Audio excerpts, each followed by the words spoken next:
the moment of realization. Nga nganong naka-decision. Unang butang sa iyang realization, kaya pilit niya kayang mag-inusara siya.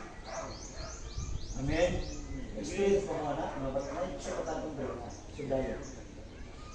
Realize ba ka, pero mag-ingot na siguro na anak may partner na.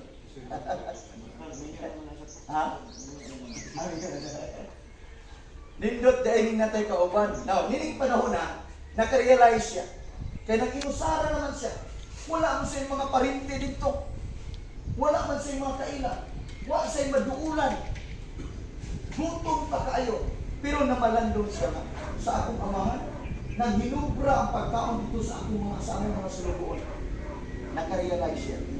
Naaday panahon na makarealize na sa atong mga kataklas. Mao din ay lindot na may tabo na ito. Una nga outside, atong kaugalingon, naman ko yung mga tao nga, bisan siya kaugalingon, di nga masayuo. Nag-encounter ko na. Di man ta perfect. Ang importante lang sa tao, ang una na ikaw, na ikakulang mo. Kaya kung saan niyo pag-prove na likon ka sa pagtuo, not-unless na naa ka sa sitwasyon na nanglan katabang. So, nila panahon na nag-realize ang batang mo, nga di ay dito siya kamahan na hinugrang pagkaon. Amen? Tungod sa kadaghan nila ng mga pagtangan o daghan sila ng mga tauhan, libre din pagkaon dito. Ikadua, nag-realize siya nga ang iyang amahan dili kabsan sa provision. Kaya dapat man kayo amahan. Siya, aping nga di mahurot niyang kwarta. Kasi nag-experience rin nga nagdagang kagwarta. O niya, dilipay yun ang nimo. Palit dito. Grabe yun mong kalipay. Di, sa kalipay ka nga, hurot naman akong kwarta. Mag-ilo na po sa puno. Ha? Ganito niya tayo. Ha? Bagong loan.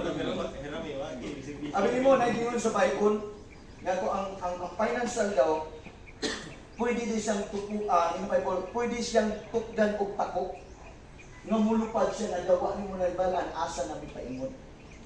Tungod kay possible lack of management or lack of wisdom. So, kining batang una, nahutan siya. Nakarealize siya nga sa akong amahan, daghang provision. Amen? Amen. Ikatulo, nakarealize siya nga nanginanglan siya sa pag-atiman sa amahan, sa bugnaw sa amahan. Ngapot ba na sa itong panahon, sa itong kaugalingon, mamay ka nga, nanginanglan din ko Diyos. Nanginanglan ko sa tabang sa Ginoo. Abin yun, na-realize na ko na, way back 2000 ko. Samtang nakadungog ko sa mensahe sa bugnaw sa Ginoo. At itong usa ka mensahero, ikot niyang verse nga Matthew 7 verse 21, dili ka na nagtawag Ginoo nga makasulod sa ginarian. Siya lang ang nagtuman sa akong sa kabubuto sa Ama. Na-realize na ko, itong kay unang-una, di man kumutubay mo sa una. Ritual mong ko sa una tungkol sa akong lulo, sa among kaliwat. So dito kong na-realize, kung nga, tawag mo ko kung Ginoo, pero sukwahi ko na itong kinabuhi. Na-realize ko nga, kung mamatay ko, no, ka ko padulong, iabot na sa kong kamatana.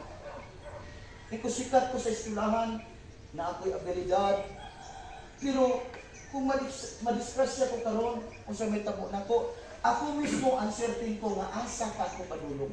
Muna yung mahimong pangutanan ako. Hantod nga namalandong ko, sa kaya akong buhaton. Hantod one day, ditagaan ko gamay Bible. Dito nagsugod ang tanan. Pag sugod na kong basa, di man ko kasabot. Wala lang. Sa daanan ako. Hantod, nakita na ko akong classmate.